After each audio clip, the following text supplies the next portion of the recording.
Hey guys, Mr. V here with another quick tutorial. Today guys, we're talking about how to make your text look metallic. So what I'm going to be showing you is actually how to use a clipping mask.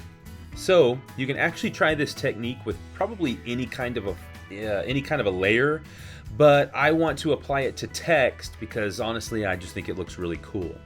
So what we're going to do is I've got my text here. It's just a basic white font that says Happy Hanukkah. You can see I've put a drop shadow on there with some of my effects. And I think there's actually also I put in a very thin dark stroke or a border around there just to cause a little bit more of a separation from the background. But that plain white just doesn't look like it's finished. So I think it'd be really cool to put some silver or gold on top of that. So I'm going to show you a really easy way to do that. Remember, you've got access to these textures here in the resource folder. Just click the link on Echo to find those. Or if you don't like the ones in here, you could go and search for your own on Google. So let's take a look through here. There was a silver one that I thought looked really nice. I think it was this one right here. Or it could have been this one. Let's try out this one. So it's really easy, guys. All you're going to do is drag and drop your texture into Photoshop. We'll put it on top of our text. And that's really the trick, guys, is you want to put the texture or the metallic layer on top of your text layer, okay? So you might think it would go underneath, but for clipping masks, you actually have to put it on top. So I'm going to hit return. And we're going to go over here to our layers.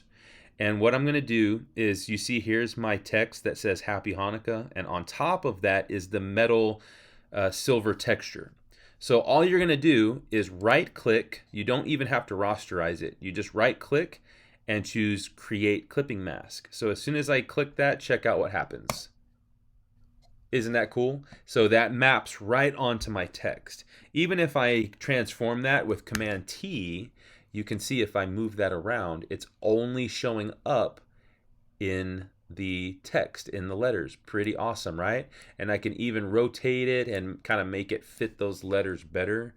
I can squeeze this guy up here if I hold down Shift, and that looks pretty cool, right?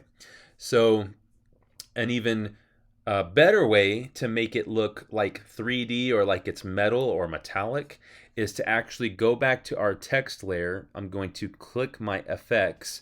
I already have layer styles applied to this layer because it's got the drop shadow and the stroke. But what I'm going to do is open that box back up again. And you can see here there's an option called Bevel and Emboss. And Emboss is something where it makes it look kind of like chiseled and 3D. A lot of times when you go to engrave things into like jewelry or rings, they call it embossed. So we're going to click Bevel and Emboss and check out what that did right away. See, here's before and after. Before, after.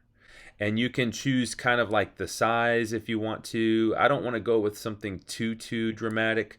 I still want to be able to see that silver. And then we just click OK. So you kind of play around with those sliders, just see whatever works best for you. So that looks pretty good. However, I think I really want to try something that's gold. So what I'm going to do is go back over here to my metal texture, and I'm just going to right click and choose delete. Or we could just drag and drop that down to the trash can. So once again, I'm left with just my plain white text here at the top. Let's go and look for maybe, I want to try some gold. And I'm pretty sure I saw a gold layer in here. Let's check this one out. This one's pretty nice. It's got some really dark areas and some bright areas. So it looks very metallic-y. And we'll drag and drop that. Once again, put it on top of your text. We can rotate that to match the angle. And we'll expand that. Cover up everything, all of the letters. We'll hit return to place it, and then we don't even have to rasterize. All we have to do is just right click and choose Create Clipping Mask. Look at that, guys. I think that looks pretty darn good. Let's see, maybe I can change it here. Yeah, I like the way that looks. I think that's the one right there, guys. So I'm going to hit enter to place. So guys, that's it. That's how I do metallic effect on my text. It's a combination of a clipping mask, and on my layer styles or my FX box, I click bevel and emboss. And you'll know that it's a clipping mask when you see this little bitty arrow right there. And that's telling you that this top layer, which is the gold texture, is being clipped onto my text, guys. So try it out for yourselves. If you have any problems, just let me know. We'll catch you next time. God bless.